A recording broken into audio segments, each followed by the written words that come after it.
welcome to Hope for Survival YouTube. Thanks for tuning in. Appreciate you tuning in and following Hope for Survival and our efforts to help folks get prepared, one individual, one home, and one community at a time. That's been our goal, and it continues to be our goal.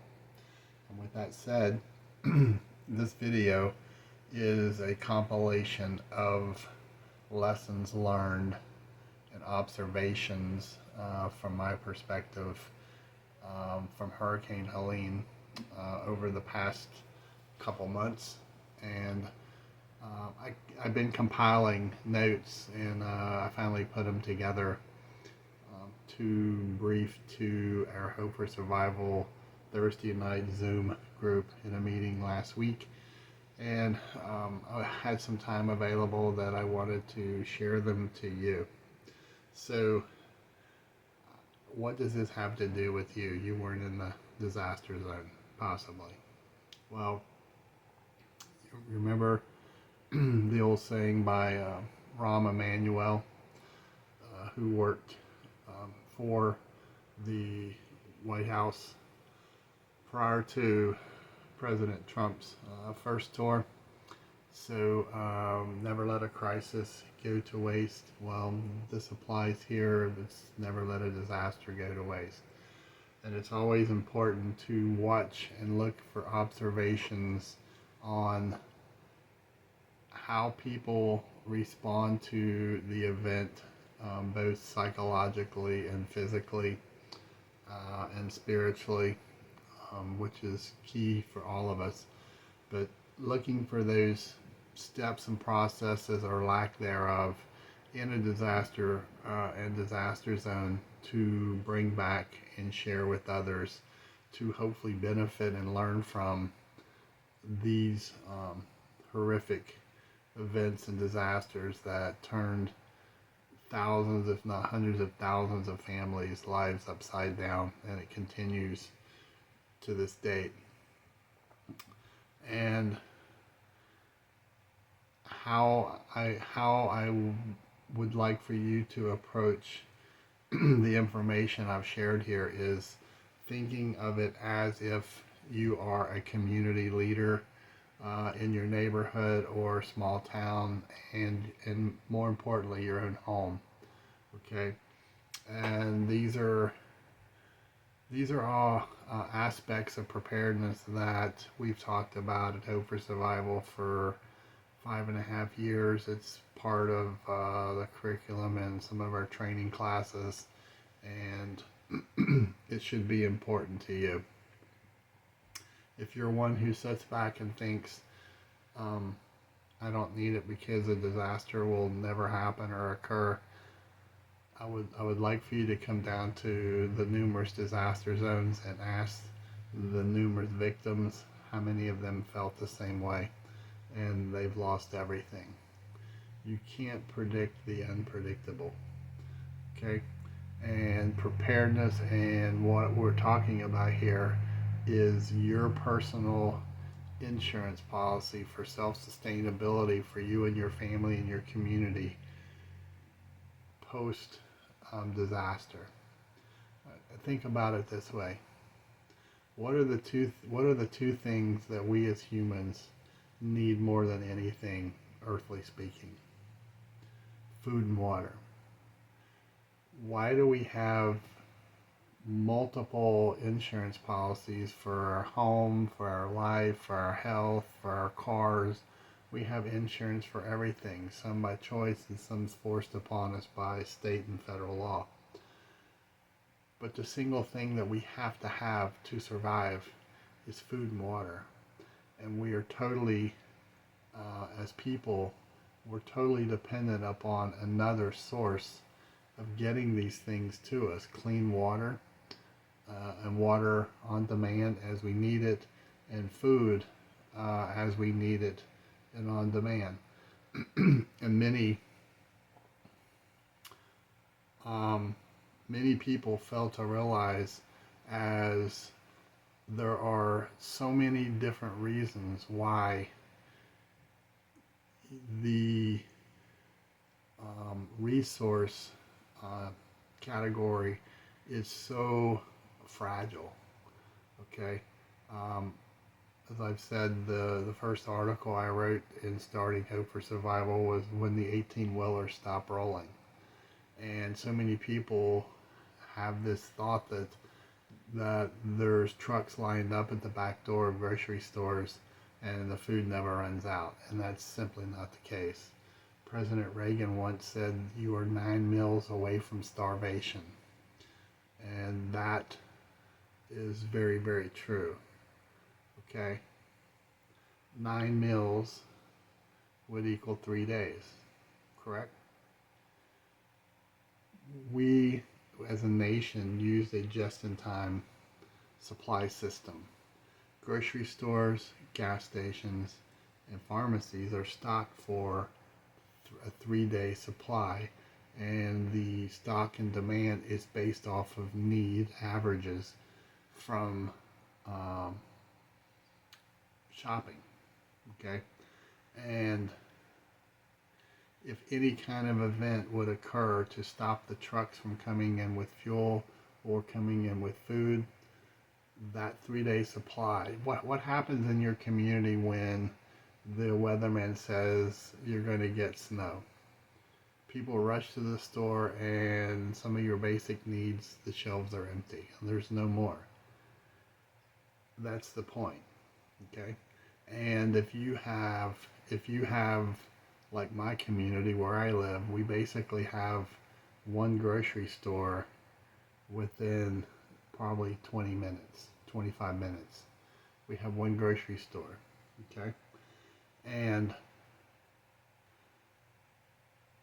if we have a population of 2,000 and we have a major interstate that's close by to us, Interstate 40,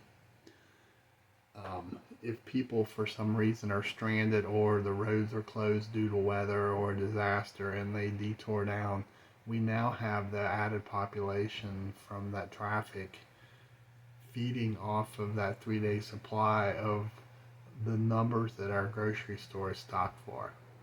So what should have been 3 days, and now we have the mad rush of local shoppers, and that depletes it down to a day and a half maybe.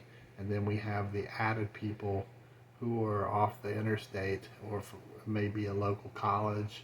It could be any number of attributors to impact that food supply. Okay, so these are things that you've got to think of and you've got to decide if you are going to roll the dice with your life and your family, or are you going to depend on a broken system that has no guarantees, or are you going to prepare and set up your own food system, the ability to have water, clean water, heat, shelter, and so forth? I know it sounds crazy, and it's so far-fetched because crazy people in tinfoil hats do this stuff. But let me tell you, many of you, to include my family, my grandparents and great-grandparents, this is how they used to live, right? They used to do these crazy things that people now are criticized for doing to prepare for self-sustainability. And since many of our grandparents are no longer with us, the life that they lived and the lifestyle they lived of self-reliability and self-responsibility has gone away, and their grandchildren, their parents and grandchildren inherited their properties, these farms of where they grew food, and they chose money over self-reliability, and they sold off all the land, and they now have all this money. Well, when a disaster occurs, how are they going to eat all that money? Matter of fact, they probably can't even get that money out of the bank. So it's just something to consider. So I wanted to share. It's not a lecture. I'm just trying to get people to be responsible. The information I share is from a unbiased, objective perspective. It is important. One of the best things outside looking in, one of the best things that would help people tremendously is for people to understand how the system works, how the federal process works, how the state process works, and the local process, and the responsibility of the local community and the churches. And I know I've watched many videos, podcasts relating to Hurricane Helene, especially in western North Carolina and East Tennessee. And I have my own opinion. Okay, um, I'm I'm trained and certified in FEMA. My job in emergency management over the last 15 plus years before I retired was with the federal government, not with FEMA, but with the federal government. And part of my job in emergency management was to get certified in FEMA and to understand how the National Incident Management System works, to understand the National Response Framework, or the NRF, how it works, and how all the agencies and departments work together, what they bring, what they don't bring, and who's responsible for what. And as I say later in the video, FEMA is a very, very small entity. It does not have a lot of manpower. It does not have a lot of resources. Okay? They are not the god of disasters. They are not the fix-all to people's problems when disasters occur. And before FEMA even shows up, there's some responsibilities at the local level and state level to bring FEMA to the disaster area. Okay, I'm not saying, again, I'm approaching this from a neutral perspective because there's numerous videos out there that you can watch that is casting fault, and I'm sitting and I'm listening, and a lot of what they're saying is heartfelt emotions because there's citizens living in tents and it's snowing. I get it. They shouldn't be there. The red tape and policy, bureaucracy should have been pushed aside and common sense applied, and then the policy part of it caught up at a later time. Once we get people out of tents and then into a warm structure. All right. But if everyone would take the time to understand how the process works, they would probably have a lot less heartache and emotion, and they could redirect that energy into focusing directly on what the citizenry and local community and churches are responsible for. And much of that is not in writing. It's just tradition and expectation historically in the United States, dating way back to World War II and maybe even beyond. People took care of people. Okay? People took care of people. So with that said, keep that in mind and apply what I'm going to share with you.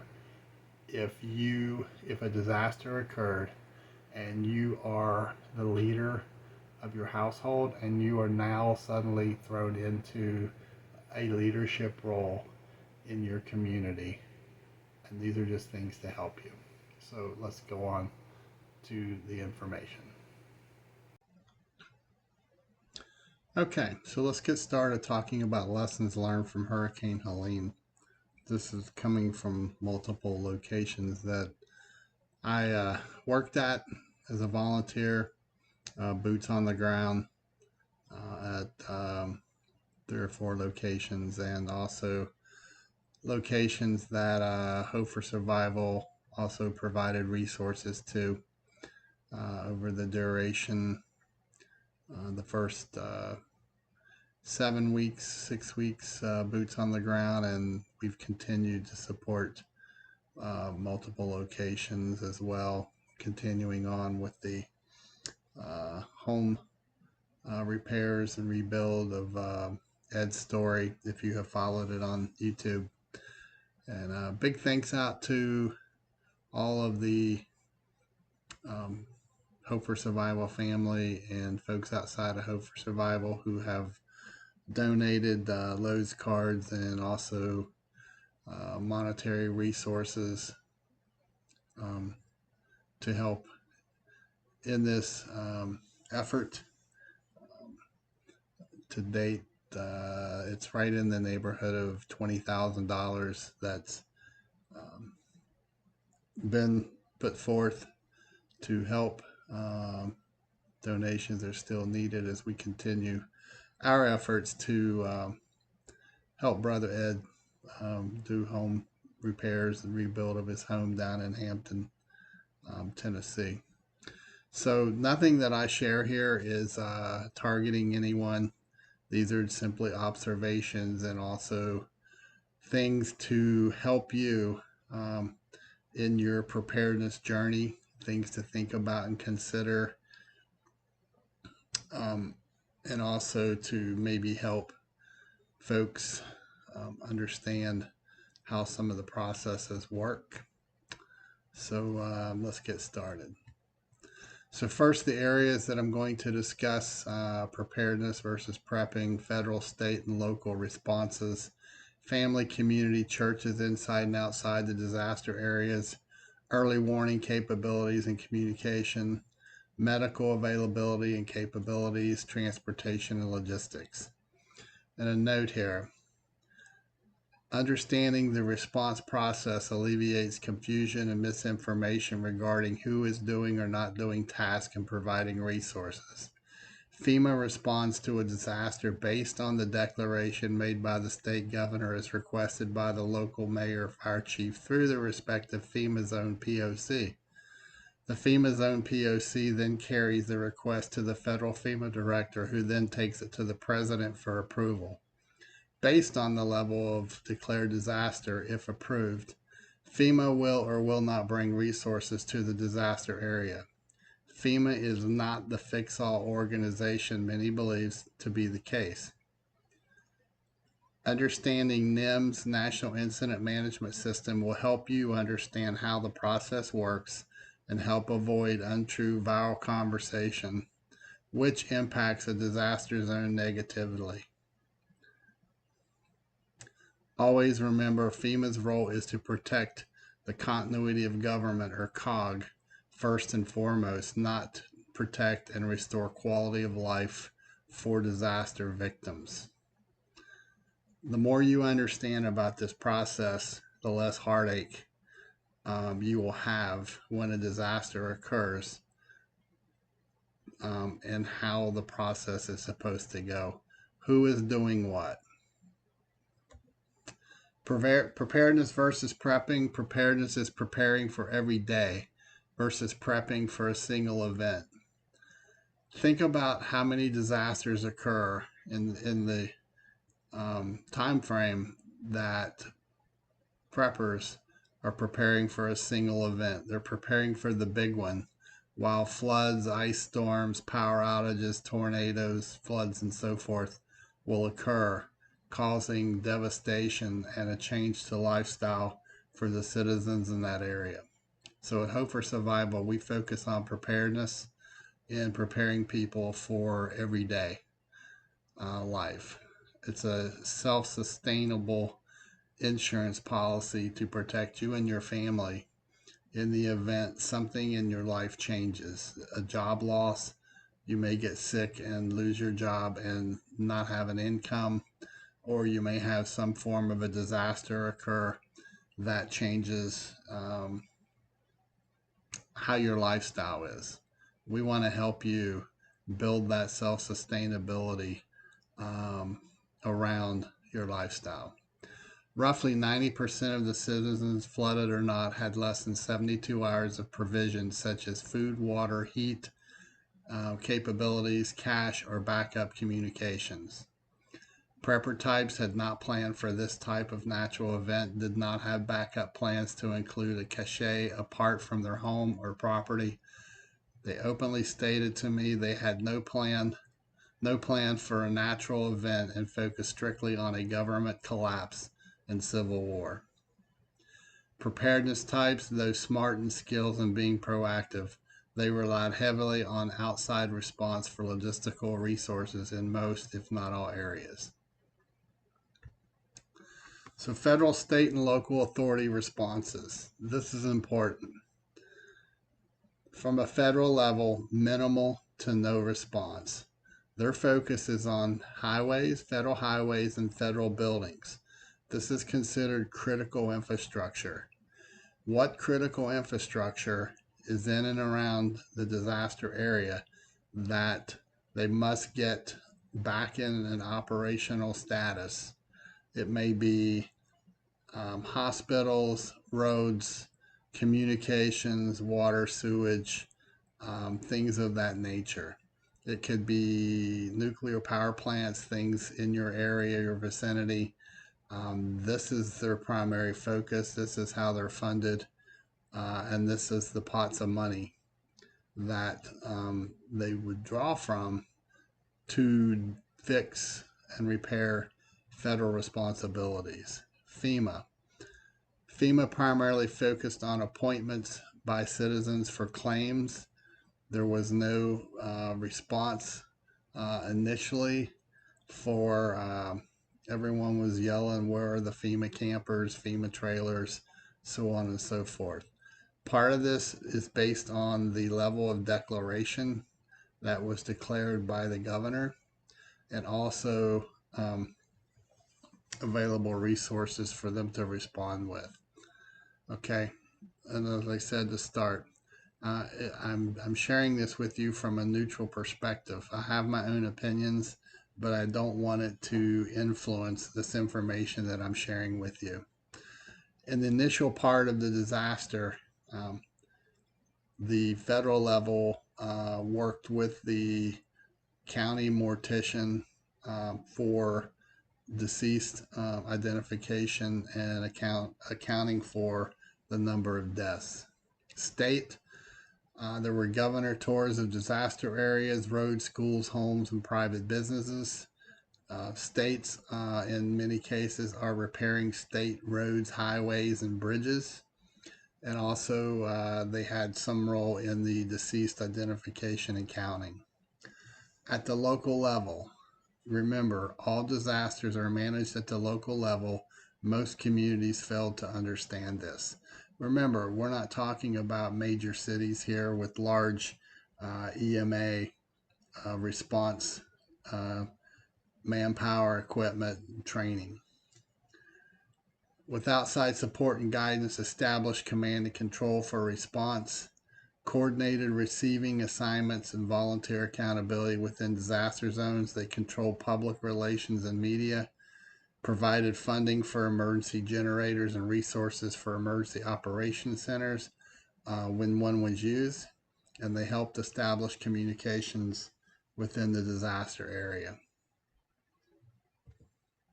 Family and community. First, family. Nearly zero disaster plans amongst families and communities. One of the things that we can constantly harp and pound upon to folks in training is the importance of having plans within your family. And there's all different kinds of plans. But here we're talking about a family emergency plan, a disaster plan, and how you are going to respond to a given disaster. All right. And in most cases, this applied to communities as well. 90% were unprepared for any type of disaster. Many dependent on a grocery store always being available. Lower income and higher food cost, availability of resources, age of the individuals, and available transportation. Ideological mindset, things will happen. Things will always be normal, and the country life will provide as needed even when resources are not on hand. That is a roll of the dice. Okay. In some areas, I would give an A plus for the community coming together and providing for their own. Even in some of the poorer communities, people looked out for their own. Families lacked leaders and waited on others to tell them what to do. This is something from the very first months of Hope for Survival 5.5 years ago that we started focusing on and teaching, and that's leadership. Families lacked leaders and waited on others to tell them what to do. Who is going to be the community or family leader immediately when a disaster happens? Community, 10% immediately engaged and led the decisions and actions, thinking outside the box. Direction, decisions for immediate response to save lives during the first 72 hours. Some provided all the donated resource to feed and care for the community during the first week. Response differed from community to community. Key to success, creating an immediate plan to rescue, recover, and care for its people. Success or failure dependent upon available leaders engaging and creating action plans. Rescuing people, seeing ingenuity of leaders on going about using available resources in the first 72 hours to recover lost bridges and roads and ways to get into areas that had mudslides in flooded areas, to check the status of their people or to rescue them if they would leave their homes. Lack of stored resources and or available resources within the disaster zones to support initial response until outside support arrives. It's something towns, communities, cities, churches should always make an effort to find a space, climate controlled, to start storing resources to put back for events such as this. Local first responders unable to account for people due to old or no complete record of citizens without local tax office records made available 72 hours post flood. In some areas, there were delays for more than 72 hours when first responders came in from the outside and they wanted to go street by street, hollow by hollow, neighborhood by neighborhood to account for the citizens of a community. But the community couldn't provide any record current of who may live there, any possible health issues the residents there may have, who may need oxygen, who may need medicines, and so forth. This is really important to have in your community. And when we teach the 5 mile radius building a community class, this is one of the areas that we focus on, is knowing the needs of your people, who is in what home, and so forth. Churches inside and outside the disaster areas. Churches inside the disaster area, smaller, less than 250 members, with minimal financial base to prepare for such events to feed their flock and community during the disaster. Totally dependent upon outside churches arriving with aid to distribute to congregation and or community. Church leaders failed or stalled in responding to the community's spiritual needs outside the church. Sometimes this was because of washed out roads. It's important for community clergy to be a part of the initial and every community emergency operation cell formation. They need to be a part of, and they need to have some type of training because oftentimes in these large disasters such as Hurricane Helene, those small communities, you're going to have a degree of shock, and you're going to have some initial psychological impacts when people realize what just happened. So having counseling, either from clergy or someone who's trained, is very beneficial to the disaster area.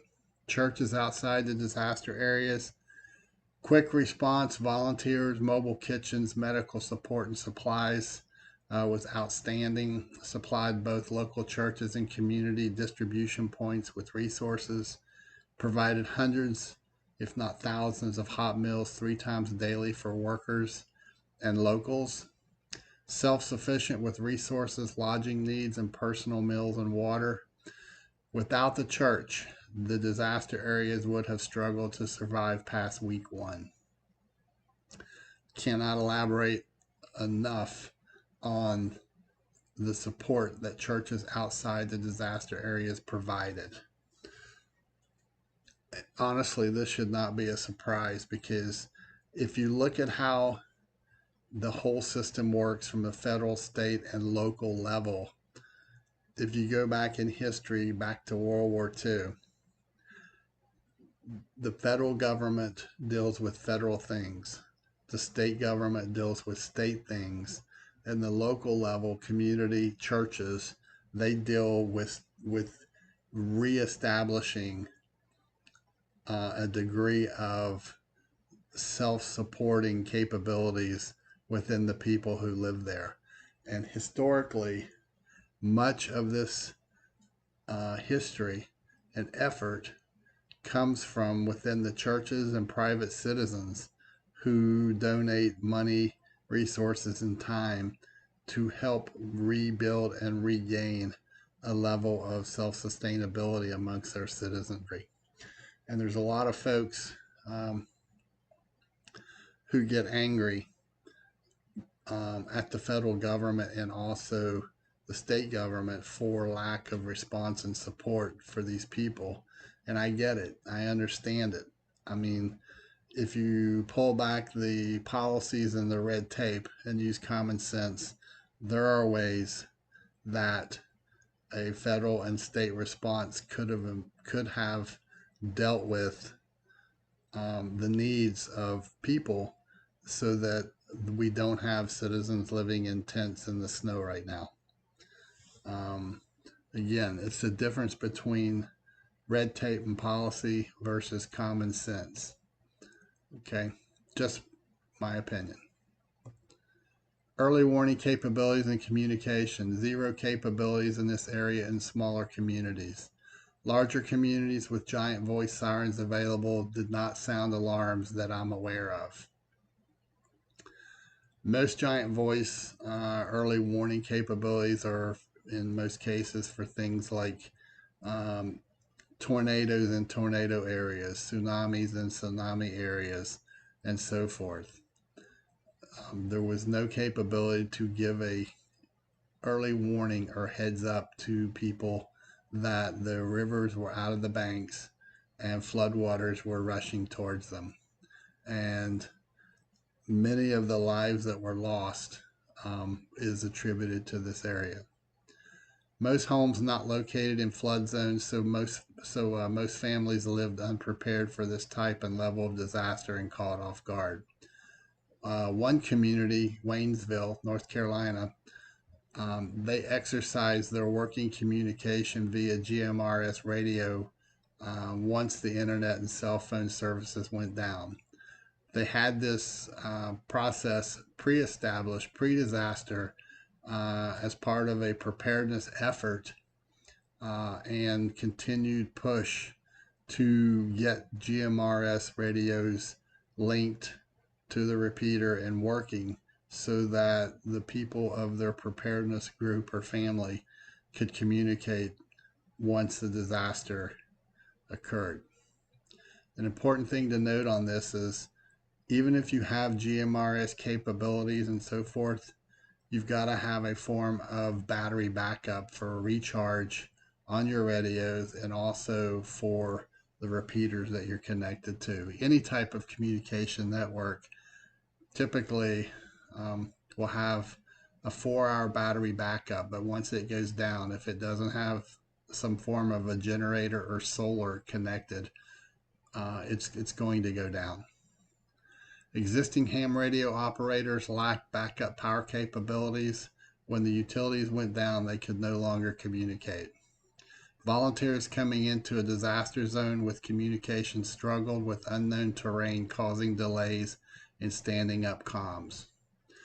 When you look at western North Carolina and eastern Tennessee, you have multiple types of terrain. You got mountainous areas, you got rolling hills with valleys, and you've got lots of mountains with rock walls. And it was very, very hard to get communication started because it was difficult to get signals from the ground up to repeaters. Starlink was the saving component in many disaster areas. It also provided a comfort too for the victims to email and text family members outside the disaster zone. Rescue volunteers could communicate while using multiple Starlink devices. This was stationary and mobile Starlink devices.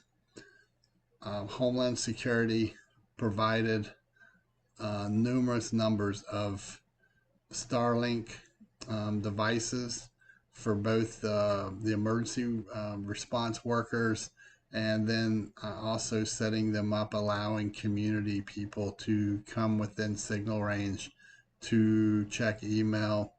And after a couple weeks, folks were able to link in and telework and also do home studies for school and college programs.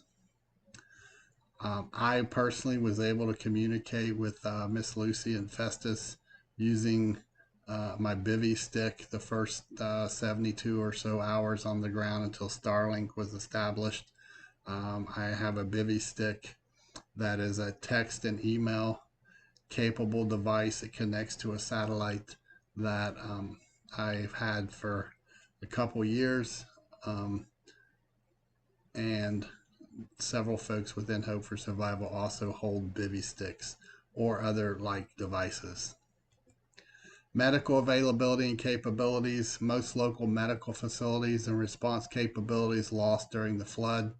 In some cases, the nearest medical facility was at least 45 minutes away. Minimal volunteers with medical experience in the first 2 weeks. Credentials of some medics questionable or are unable to locate a license. Numerous victims with emergency medical needs who refused to leave their property and had to be treated with life-saving steps on site. Some medical volunteers unable to cope with the terrain and circumstances, causing them to not be able to treat victims with medical needs. And we had to evacuate these medical volunteers out of the disaster area and return to wherever they came from. Volunteer medics arrived to the disaster zone without needed equipment and medicines needed, things like IV bags, needles, diabetic needs, oxygen, basic disinfectant needs, and so forth. The areas where we worked required a four-wheel capability to get the victims into the mountains where roads had washed out. It wasn't a task that you could give a 5-minute class on how to drive a four-wheeler and hand them a map and send them on their way.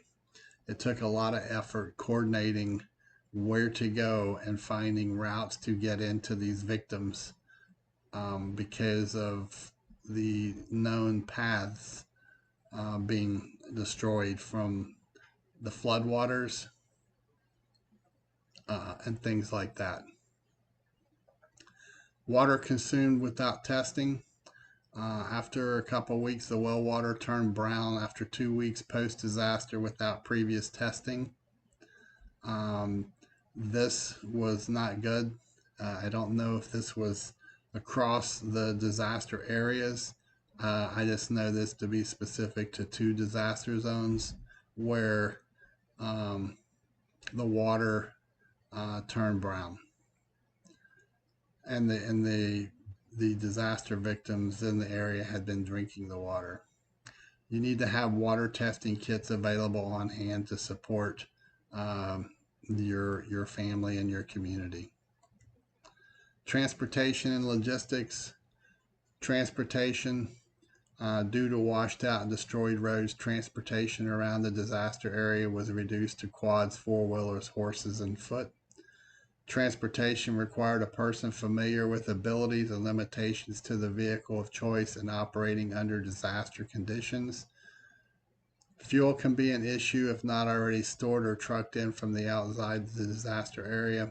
Spare parts such as belts, batteries, and tires should be available, and the ability to fix and repair four-wheeled vehicles is much needed. Logistics. Do you have a plan on moving your logistics? Are you ready to receive loads and loads of supplies being carried in? It requires labor, storage, and in some cases, transportation to move it. If your community can't get to you for food and clean water, how do you plan to get it to them? While most humans mean good, you will have vagrants trying to take advantage of the situation to get supplies to sell on marketplace or to return to a Walmart outside the disaster area. Have a plan to separate items of value from basic resources, i.e., medical supplies, propane heaters, propane cookers, and things like that. Have a predetermined method to distribute resources before the disaster begins. This all goes back to knowing your community, pre-planning, and having plans on how you would manage a disaster as a community. I will tell you that nothing is easy. It takes ingenuity, it takes thinking outside the box, and it takes creative minds working together. Decision makers are a must. The volunteers, they arrive from U.S. states close and far away, all ages and skills. Samaritan's Purse, Team Rubicon, Grindstone Ministries, Wine to Water, and more. Most work long hours and professionally with a great attitude. I can't speak highly enough of um, all the college students who came down to support our disaster area for a week at a time from numerous states and schools, professional backgrounds, post-grad studies, and they all had a great service mind. They just wanted to help. No politics or nothing like that.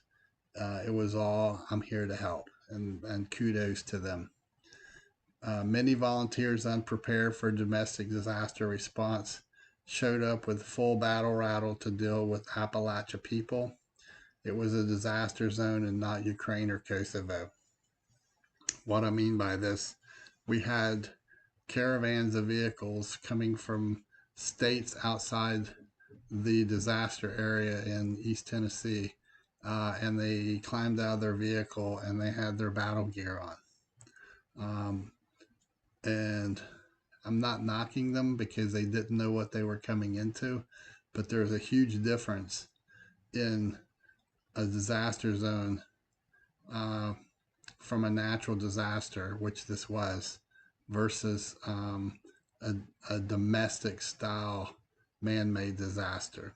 This all is why doing your homework pre to deployment is so important.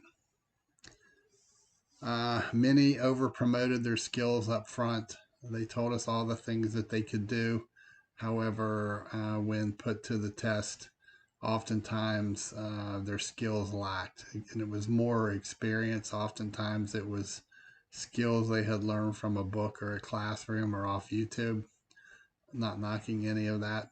However, hands on experience in removing large trees downed off of homes or vehicles trapped underneath large trees or large trees into buildings and barns and things of that nature. Some refused to comply with the county authorities and EOC requirements within a disaster zone. They wanted to go in the zone unaccountable and work areas. They chose to work versus assign work areas. This is important for people to understand. When you come into a disaster zone, there's a reason why you check in at the Emergency Operations Center and fill out the paperwork. When you are sent out into the disaster zone to do tasks that are assigned versus you saying where you want to go. If you get injured or trapped or a mudslide happens and it impacts where you're at, if you don't come out at the end of the day, um, efforts have to be made to come in and find you and rescue you. Okay. And folks need to understand that no matter how many trailers you're pulling or how many disasters you've been to or how many skills you have, they need to understand that when they come to a disaster zone, they're needed, they're wanted. However, there are rules that they need to follow to be part of the team to move this effort forward to restore self-sustainable life for the disaster victims. Like with most disasters, supported the first 30 to 45 day period is great. The volunteers are showing up, resources are showing up, and then after 45 days, 60 days, it starts dying off, and the volunteers are still needed equally as our resources. So this kind of sums it up in my view. Again, it's not knocking anyone, it's not condemning anyone. This is basically, if you are into preparedness and you are trying to work and build a community for this style effort, these are just things for you to look at, see how you rate, and to consider working on going forward. You're going to need it. Okay, so there you have it. And I hope this information helps you in some way to help you get started or to contribute to your efforts. If you have any questions or information, please email me at preparedness101@protonmail.com, and I'll try to answer the best that I can. Again, the information I just shared is not throwing rocks or stones at anyone. I met and worked with some amazing people from inside the disaster community as well as folks that responded from the outside. And it was a great human effort with strangers on day one and family by the end of our efforts. So it was tough seeing the victims in all these areas, but folks also need to keep in mind, as tough as it was for them, there were hundreds, if not thousands, of volunteers that they've rushed out and continue to rush out to come to the aid to help people in special skills and needs. And many of these folks have left their jobs, they've left their own businesses to go to help, which I applaud them, and it's the right thing to do. People helping people is what makes we the people such an awesome country that we call America and we call home. So we still need donations, and we're still continuing our effort to help to the best that we can with what we have available. I'll be taking a trip to see Brother Ed down in Hampton, Tennessee within the next week to take him the next batch of Lowe's cards and donations to help keep him moving along. There's some other goodies that I'm not going to share yet. Hopefully by Christmas, the first of the year, we'll be able to share more information and their support to Ed. And we also monitor something else that we're doing. We also monitor other disaster projects and things that are ongoing and needs in other communities throughout Tennessee and North Carolina and Virginia. And when something is urgent and arises, we reach out and start trying to locate resources and drivers to move these resources into the impacted areas. An example, there's a family in western North Carolina who got flooded, and my understanding is they pretty much lost everything. And someone in Kentucky has volunteered a fifth wheel for this family to use. A driver volunteered to go to Kentucky, and they're bringing it actually to the community where I live. And they're going to be parking it on a farm here in my community in East Tennessee. So I was reaching out this morning to the coordinator in North Carolina who is tracking the progress of this effort, so that our Hope for Survival family here in my town, that we can go get an initial stock of food, blankets, pillows, necessities that they're going to need when they show up here for their temporary home. And this isn't about us. My point is, this is one single family. Brother Ed is one single family, and there are thousands of families that need help. They need support. And this is the support tool historically in our country. Taking care of our people is not the role that the federal government plays. It's not the role that FEMA plays. They may bring hots and cots and tents or campers, but it is the local community who gifts hugs, gifts resources, and gifts effort to move the sustainability effort forward to return everyone possible back to some form of a normal life. All right, that's our burden, okay? And we're doing the best that we can, but we still need more. And I know there's thousands and thousands of people out there who watch lots and lots and lots of videos on Hurricane Helene, and they'll comment, those poor people, and they move along to go back to their warm comforts and so forth. I'm not criticizing anyone. But what I'm saying is if you can send $5, $10, whatever it may be, or a prayer, please do so, because as I say many times, disasters aren't prejudice, and they pick where they're going to hit indiscriminately, day, night, race, color, socioeconomic, none of it matters. Wealth doesn't matter. Poorness doesn't matter. They just hit. And we are great people of this great nation. And once again, we're being caught upon in some of the coldest parts of the year now and going forward the next 60 days.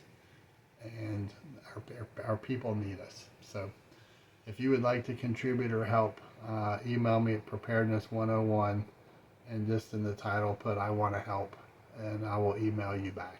Okay? And I want to thank everyone who continues to pray for all the victims and the relief efforts that are ongoing. Just unbelievable stories continue to occur. God's hand on these efforts is just amazing, and we all thank you for everything. So if you haven't liked, please like this video if you like it, and if you have not subscribed, please consider subscribing to Hope for Survival to help us move along and grow. And until next time, don't forget to count your blessings, and most of all, don't forget to give thanks. Bravo Echo out.